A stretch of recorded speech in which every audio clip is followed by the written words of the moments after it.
उनको कम से कम अपना टाइम होराइजन ऑफ इन्वेस्टमेंट जो है वो 1 से 1.5 साल का कम से कम रखना पड़ेगा, क्योंकि हम अभी तो जैसा कि मैंडेट मिला है बीजेपी को और जिस तरह की एंडोर्समेंट मोदी जी को मिली है as the prime minister of the country, ये हमारे ख्याल से एक हनीमून पीरियड प्रोड्यूस करेगा जिसमें कि सरकार की जो एक्चुअल इम्प्लीमेंटेशन है उस पर लोग ज्यादा ध्यान नहीं देंगे, ज्यादा इस बात की यूफोरिया में रहेंगे कि बीजेपी की गठबंधन को 330 के आसपास सीट्स मिली है, बीजेपी को अकेले 275 के आसपास सीट्स मिले हैं, 280 के आसपास सीट्स मिले हैं। लेकिन जैसा कि मोदी जी का खुद का ट्रैक रिकॉर्ड रहा है गुजरात में, जहां पर कि उनकी इम्प्लीमेंटेशन की एफिशिएंसी बहुत अच्छी रही है और उनके स्टाइल को लोग कहते हैं कि थोड़ी बहुत ऑटोक्रेटिक है। तो मेरे ख्याल से अब अगर आप पिछले 10 सालों के पर्सपेक्टिव में देखिए कि बाजार में क्या हो रहा था और सेक्टर्स में क्या हो रहा था, तो इंफ्रास्ट्रक्चर में बहुत बड़ा ठहराव आ गया था और इसका मुख्य कारण लोग कह रहे थे कि सरकार की शिथिलता। तो मोदी जी के फ्रंट फुटेड एक्टिविटी के कारण मुझे लगता है कि अगर अगले 4 महीना, 5 महीना, 6 महीना में इस पर एक्टिविटी देखनी शुरू हो जाएगी तो वो जैसा कि हमारे बाकी सहयोगी भी कह रहे थे, ये तो हमारे ख्याल से एक मल्टी ईयर बुल मार्केट की शुरुआत है जिसमें कि सेंसेक्स पता नहीं कहां का कहां चला जाएगा, लेकिन उसके जो सेक्टरल कॉम्पोजिशंस हैं जिसमें कि इंफ्रास्ट्रक्चर की रैली अभी तक तो सिर्फ लार्ज कैप स्टॉक्स की हुई है, कंस्ट्रक्शन और मिड कैप जो इंफ्रास्ट्रक्चर स्टॉक्स हैं उनमें तो हमने मतलब वो 100 रुपए से गिर के 10 रुपए हो गए थे, 10 से बढ़ के 20 हुए, तो हम कह रहे हैं कि उनमें 100% की रैली हो गई, बट उनकी तो जर्नी अगर आप देखें तो अभी तो बहुत दूर जाना है। तो मेरे ख्याल से ये जो मिड कैप सेगमेंट होगा इंफ्रास्ट्रक्चर का, उसमें हमारे ख्याल से काफी बड़ी तेजी की संभावना है। दूसरी छोटी सी बात भी मैं ऐड कर दूं कि अब तक की जो रैली है उसमें करीब करीब नेट 40,000 करोड़ की एफआईआई की इन्वेस्टमेंट आई है। डोमेस्टिक रिटेल का पार्टिसिपेशन तो हमने देखा ही नहीं है, और जब वो आएगा तो जो मिड कैप की रैली की शुरुआत पिछले 2 महीनों में देखी गई थी वो तो अगले 6 महीनों में और तेज हो जाएगी, तो वो सेगमेंट में तो आपको बहुत सारे पिक्स मिलेंगे। जी, इस बीच अगर आप देखें एक और महत्वपूर्ण खबर आ रही है, उस ब्रेकिंग खबर को लेने के बाद कुछ आंकड़ों के गणित को समझेंगे। मेरे साथ मेरे आउटपुट एडिटर रमेश देवगुन जुड़ेंगे। इस वक्त की अगर आप देखें बड़ी खबर आ रही है, आइए देखते हैं क्या खबर है इस वक्त। चुनावी नतीजों पर फिच का बयान, एक और रेटिंग एजेंसी ने अगर आप देखें तो महत्वपूर्ण वक्तव्य दिया है। सरकार को स्पष्ट बहुमत से अनिश्चितता बेहद कम हुई है। याद रखिए, मार्केट्स के लिए, बाजार के लिए अनिश्चितता कभी भी अच्छी नहीं होती और फिच का यह वक्तव्य है कि अनिश्चितता कम हुई है, तो यह बाजार के लिए एक बहुत बहुत बहुत सकारात्मक पहलू है। 92 अंकों पर निफ्टी और लगभग 258 अंकों पर सेंसेक्स है। मेरे सहयोगी अमीश देवगुन और पूरे जी बिजनेस के उनका चलते हैं अब एग्जैक्टली जानने के लिए कि आखिरकार देखिए 330 का आंकड़ा हम गेन कर चुके हैं, लेकिन बीजेपी अकेले जो आंकड़ा अचीव कर चुकी है उसके मायने क्या है, इसके मतलब क्या है? अमीश जी, निश्चित तौर पर वीरेंद्र, इस समय भारतीय जनता पार्टी इतिहास में पहली बार 272 के आंकड़े से ऊपर जा रही है। अगर मैं इन आंकड़ों पर नजर डालूं तो भारतीय जनता पार्टी के लिए ये ऐतिहासिक आंकड़े हैं। बीजेपी को पूर्ण बहुमत मिल रहा है। इस समय आपको हम बता देते हैं कि भारतीय जनता पार्टी को पूर्ण बहुमत मिल रहा है। आप आंकड़ा देखिए, बीजेपी का नंबर 283 का, यह सबसे बड़ा नंबर है। पहली बार बीजेपी 283 के आंकड़े पर पहुंच रही है और अपने दम पर बहुमत ले रही है। अगर मैं कांग्रेस की बात करूं, कांग्रेस पर आता हूं, तो कांग्रेस का सूर्य अस्त हो रहा है और आज बीजेपी नरेंद्र मोदी का सूर्य उदय हो रहा है। आपको मैं बता दूं, वाकई नरेंद्र मोदी बार बार कहते थे कांग्रेस मुक्त भारत, कांग्रेस मुक्त भारत। आज कांग्रेस मुक्त भारत दिख रहा है 46 सीटों पे, अंडर 50। कांग्रेस के वाइस प्रेसिडेंट राहुल गांधी का विपक्ष का नेता बनना भी मुश्किल होगा। अलायंसेस का बुरा हाल हो गया है, आरजेडी 4 पर आई है, जेडीयू का बहुत बुरा हाल है, आम आदमी पार्टी फेज आउट हो गई है। तो निश्चित तौर पर अगर हम बड़ी पिक्चर पर नजर डालें, यानी यूपीए एनडीए क्या कहते हैं, आइए आपको हम दिखाते हैं यूपीए एनडीए की कहानी कहां फिट होती है। लेफ्ट फिजल आउट हो गया इस चुनाव से, इसमें कोई दोहराई नहीं है, लेकिन यह बड़ा आंकड़ा है 335 का, जहां पर बीजेपी प्लस काम कर रहा है।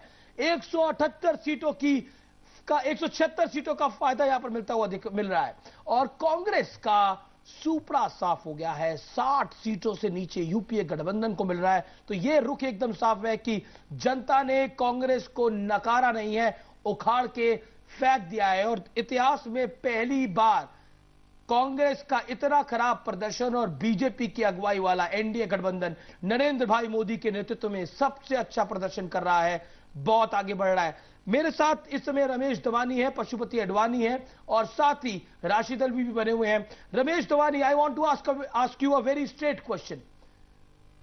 क्या आपको लगता है कि इस समय जो स्थिति बनी है देश के अंदर और इस समय मौजूदा परिस्थिति के अंदर इससे बेहतर तस्वीर कुछ नहीं हो सकती थी? यूपी बिहार जैसे इलाकों के अंदर नरेंद्र मोदी की अगुवाई में बीजेपी को एक मुश्त एक तरफ वोट पड़ा है और यह बाजार के लिए फायदेमंद नहीं, सबसे भरोसेमंद भी है।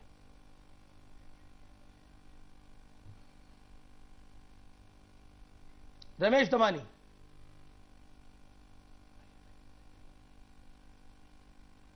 लगता है उन तक आवाज नहीं जा रही है, लेकिन आपको मैं बता दूं कि जब मैंने नरेंद्र मोदी का इंटरव्यू किया था तो बड़ा सीधा सवाल उनसे पूछा था, कांग्रेस मुक्त भारत आप क्यों कहते हैं नरेंद्र मोदी? उन्होंने बोला कि इस देश में भ्रष्टाचार के लिए कांग्रेस जिम्मेदार है, खराब अर्थतंत्र के लिए कांग्रेस जिम्मेदार है। तो उनका जो कैंपेन था वो पूरा इसी पर था, वो कांग्रेस पर अटैक कर रहे थे और कांग्रेस को उन्होंने बहुत कमजोर कर दिया इन चुनावों के अंदर। राहुल गांधी को अपनी सीट के लिए मशक्कत करनी पड़ रही है। यूपी के कई बड़े मंत्री हार चुके हैं, फर्रुखाबाद से सलमान खुर्शीद, चांदनी चौक से नंबर एक भी सीट ऐसी नहीं है जहां पर कांग्रेस नंबर 2 पर भी आई हो। सोलापुर से सुशील कुमार शिंदे गृह मंत्री हार रहे हैं अपना चुनाव, तमाम बड़े दिग्गज अपना चुनाव हार रहे हैं। सचिन पायलट अपना चुनाव हार चुके हैं, ज्योतिरादित्य सिंधिया जीत रहे हैं कांग्रेस के एक मंत्री और कमलनाथ जीत रहे हैं एक कांग्रेस के मंत्री। इसके अलावा तमाम बड़े लोग, राहुल गांधी को अपनी सीट पे मशक्कत करनी पड़ी है, 20-25 हजार से आगे पीछे हैं। हमारे साथ पशुपति अडवाणी भी जुड़े हुए हैं। पशुपति अडवाणी, बाजार के लिए ये जीत भारतीय जनता पार्टी की नरेंद्र मोदी की ताकत देती है या आपको लगता है कि इस समय मौजूदा परिस्थिति में यह जरूरी भी था? नहीं, काफी ताकत देते हैं कि बीजेपी बिना एलाइज के साथ 272 क्रॉस करे और एलाइज के साथ बहुत स्ट्रांग होए और उसको मतलब पीपल्स के मैंडेट मिला है कि जो भी वो करेगा सब लोग मानेंगे। और सब लोग देख रहा है कि गुजरात का जो मॉडल उसने बनाया कि वो कितना स्टेट्स में रोल आउट कर सकते हैं जितना जल्दी। पहला तो होगा मिनिस्टर का चुनाव, वो तो अपना विद इन द बीजेपी कुछ मारामारी होगा। उसके बाद बजट आएगा और उसके बाद इन्वेस्टर फ्रेंडली बजट होगा और एफडीआई फ्रेंडली बजट होगा, तो फिर हमारे कंट्री के लिए बहुत अच्छा है। और लोगों ने मैंडेट दिया है बीजेपी के लिए, वो तो क्या आप कह सकते हैं पशुपति अडवाणी, अब की बार सपने साकार होंगे लोगों के, लेकिन इसके लिए मोदी को मेहनत करनी पड़ेगी? क्योंकि मैंने उनसे जब ये सवाल पूछा इंटरव्यू में नरेंद्र मोदी से कि क्या मॉनसून आपके लिए एक बड़ी चिंता की बात है, तो उन्होंने एक जवाब दिया जिससे मैं तो सेटिस्फाई नहीं था। उन्होंने बोला कि मेरा भाग्य बहुत अच्छा है। क्या आपको लगता है भाग्य अच्छा है? प्रधानमंत्री बन रहे हैं, लेकिन भाग्य अच्छा होगा तो क्या मॉनसून से भी निपट लेंगे? के अंदर अगर आप इसकी लार्जर पिक्चर देखें तो दिल्ली के अंदर जबरदस्त आंकड़े मिल रहे हैं भारतीय जनता पार्टी को, जबरदस्त तरीके से बीजेपी को भारी जीत मिल रही है। इसके बाद बात करते हैं गुजरात की। 26 में से एक भी सीट नहीं मिली कांग्रेस को, 26 की 26 सीटें नरेंद्र दामोदर मोदी की झोली में डाली है गुजरात की जनता ने। आइए अगली स्टेट पर नजर डालते हैं, बिहार। बिहार में जनता दल यूनाइटेड ने थोड़ा था गठबंधन, लेकिन बीजेपी 30 पर आगे चल रही है। ये ट्रेंड्स प्लस टैली है, रिजल्ट प्लस ट्रेंड है। कांग्रेस को 7 सीटें सिर्फ और सिर्फ मिल रही हैं, कांग्रेस प्लस को। इसमें आरजेडी के पास 5 सीटें हैं। इसके अलावा छत्तीसगढ़ 11 में से 9 सीटें, कांग्रेस के पास सिर्फ 2 सीटें। यूपी में 71 सीटें भारतीय जनता पार्टी को मिल रही है। Over to you Virendra. शुक्रिया रमेश, नंबर क्रंचिंग के लिए और एग्जैक्टली बताने के लिए कि कहां कहां का क्या क्या हाल रहा। वाकई अगर आप देखें तो इस वक्त बहुत बुरी परिस्थिति है। अगर आप देखें आपके स्क्रीन के निचले भाग पे दूसरे पायदान पे जो आंकड़ा है 60 का कांग्रेस प्लस का और बीजेपी 334 प्लस इस वक्त कह रही है। खैर एक बार बाजार को देखते हैं। बाजार करीब 88 अंकों पर, करीब 7210 के स्तर पर कारोबार करता हुआ 88 अंकों पर, महज 88 अंकों पर। संजय, एग्जैक्टली आज का जो प्राइस बिहेवियर था इंडस्ट्रीज का हार लेवल से ऑलमोस्ट आप देखें तो निफ्टी करीब 325 अंक लुढ़क चुका है। एग्जैक्टली एक आई थिंक ट्रेडर मानसिकता का जो आदमी है, सेमी ट्रेडर आई थिंक, जो करीब 1.5-2-3 महीने के लिए एक इवेंट को चेज करता है, उसके लिए आपकी क्या राय होगी? अगर आपके ट्रेडिंग पोर्टफोलियो में अच्छा खासा मुनाफा पड़ा है तो उसमें से 50-60% कैश में कन्वर्ट करना एक अच्छी बात होगी। और अगर थोड़ा सा रिट्रेस होता है बाजार, आई मीन 69-7000, तो क्या आप फिर बाय करेंगे उस लेवल पे या फिर आप फर्दर रिट्रेसमेंट का इंतजार करेंगे? देखिए, आई होप मैं किसी ट्रेडर को बहुत अच्छी तरह से गाइड कर पाऊं लेकिन मैं अपना पर्सपेक्टिव देता हूं कि जो रैली हमने देखी कल तक वो रैली इस एंटिसिपेशन में थी कि एक स्टेबल सरकार आएगी सेंटर में, लेकिन जिस तरह के सीट्स बीजेपी को मिले हैं इससे तो ना सिर्फ एक स्टेबल सरकार की फाउंडेशन हो गई है, एक ऐसी सरकार जिसमें कि जो काम करने वाला प्रधानमंत्री हो वो काम कर पाएगा, ऐसी उनको फ्रीडम मिल जाएगी, बिकॉज बीजेपी को अकेले करीब 280 सीट मिल रहे हैं। तो मेरे ख्याल से मार्केट का जो ये लेवल है ना, इसने इस बात को पूरी तरह से फैक्टर नहीं किया है। बीजेपी की प्रेस कॉन्फ्रेंस शुरू होने वाली है, उससे पहले जल्दी से रमेश दमानी जी हमारे साथ हैं, उनसे एक व्यू ले लेते हैं। Damani ji, quickly closing remarks from you market पर।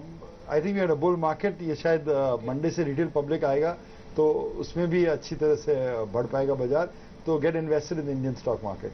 और एक्चुअली दमानी जी बहुत बहुत शुक्रिया हमारे साथ इस बातचीत में शामिल होने के लिए। और स्क्रीन पर आप देख सकते हैं बीजेपी की प्रेस कॉन्फ्रेंस कुछ ही देर में शुरू होने वाली है वीरेंद्र। और आज जैसे हम शो की शुरुआत में बात कर रहे थे कि कई रिकॉर्ड्स टूटे हैं, बीजेपी की टैली हो या फिर कांग्रेस की टैली हो, सेंसेक्स में 25,000 के लेवल हो या फिर जिस तरह का मूव हमने इंट्राडे देखा है, मल्टीपल रिकॉर्ड्स आज टूटने का दिन। बिल्कुल, मल्टीपल रिकॉर्ड्स अगर आप देखें आज टूटने का दिन है।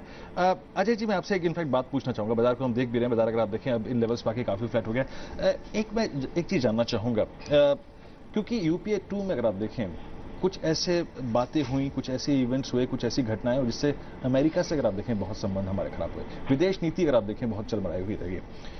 एक बार फिर से बहुत अच्छे बेहतरीन रिलेशनशिप अमेरिका के साथ एस्टेब्लिश करना वो कितना जरूरी होगा और ये मोदी जी किस हद तक कर पाएंगे, आपके बात है? देखिए, ये बात बहुत पहले से भी चर्चा में थी कि अगर मोदी प्रधानमंत्री बनते हैं तो अमेरिका किस ढंग से मोदी के साथ निजी स्तर पे वो संबंध सुधारेगा, क्योंकि गोधरा कांड के बाद 2002 के बाद जो परिस्थितियां पैदा हुई थी, उसके बाद अमेरिकी सरकार ने एक फैसला किया था कि उनको वीजा नहीं देगी।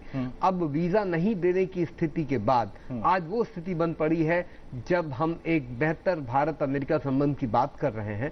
और मुझे लगता है कि ये अमेरिका की भी उतनी ही जरूरत है, क्योंकि दक्षिण एशिया की जो राजनीति है, जो पश्चिम एशिया की राजनीति है, उन सब के मद्देनजर अगर आप पूरी सिचुएशंस को देखते हैं तो आपको लगता है कि भारत एक बड़े फलक्रम के रूप में इमर्ज करेगा, एक स्ट्रांग नेशन के रूप में इमर्ज करेगा।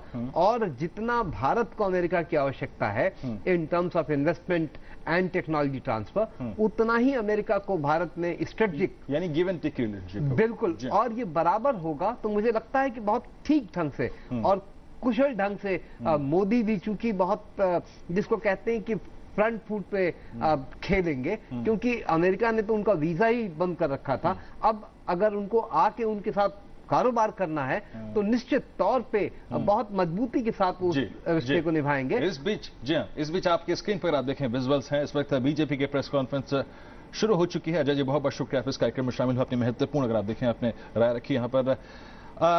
अमित शाह ने अगर आप देखें अभी मिठाई खिलाई राजनाथ सिंह जी को, राजनाथ सिंह जी ने अमित शाह को मिठाई खिलाई। और सीधे अगर आप देखें, आप इस वक्त विजुअल्स देख रहे हैं बीजेपी की प्रेस कॉन्फ्रेंस का। और मिहिर, क्या कहते हैं आप? देखिए, ऑलमोस्ट डे हाई से 350 अंक रिट्रेस होके वॉल स्ट्रीट पे आज रात को क्या होगा उस पर शायद असर बहुत ना पड़े, लेकिन मंडे मॉर्निंग पर यह बाजार किस नोट पे शुरू हो सकता है? बाजार की भी बात कर लेते हैं जल्दी से, लेकिन वीरेंद्र, ये पीसी शुरू होने से पहले जयवीर शेरगिल हमारे साथ हैं कांग्रेस के, उनसे क्विक रिएक्शन ले लेते हैं। जयवीर साहब, आपसे ये जानना चाहेंगे, आज सुबह से जितने एक्सपर्ट्स हैं हमने बात सुनी है, उनका यह कहना है कि कंस्ट्रक्टिव ऑपोजिशन की भूमिका अदा करने की दिशा में कांग्रेस को सोचना चाहिए, लेकिन अब यह भी एक डाउट है कि राहुल गांधी विपक्ष के नेता बन पाएंगे या नहीं बन पाएंगे।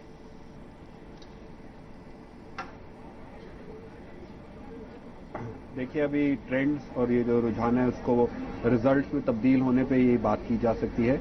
और जहां तक कंस्ट्रक्टिव ऑपोजिशन की बात है, मैं मानता हूं वो एक बहुत अहम रोल है, क्योंकि जो हमारे देश के पार्लियामेंट्री पैरालिसिस देखा उसके बाद देखिए अब वो रिजल्ट्स के बाद कौन ऑपोजिशन बनेगा और लीडर ऑफ ऑपोजिशन बात है। पर जो मैं कह रहा हूं, जो सबसे इकोनॉमी अगर कहीं प्राइस राइज का इशू आया वो एक पॉलिसी पैरालिसिस की वजह से भी आया है। हम कंस्ट्रक्टिव ऑपोजिशन करके उनका पूरा साथ देंगे, बीजेपी को बधाई देता हूं और हमारी शुभकामनाएं उनके साथ हैं, पर उनकी तरह मैक्सिमम वॉकआउट्स नहीं करेंगे।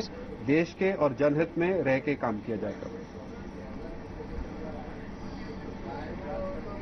ऑल राइट, चलिए जयवीर साहब बहुत बहुत शुक्रिया हमारे साथ, थैंक्स फॉर स्टैंडिंग बाय, हमारे साथ इस बातचीत में शामिल होने के लिए बहुत बहुत शुक्रिया।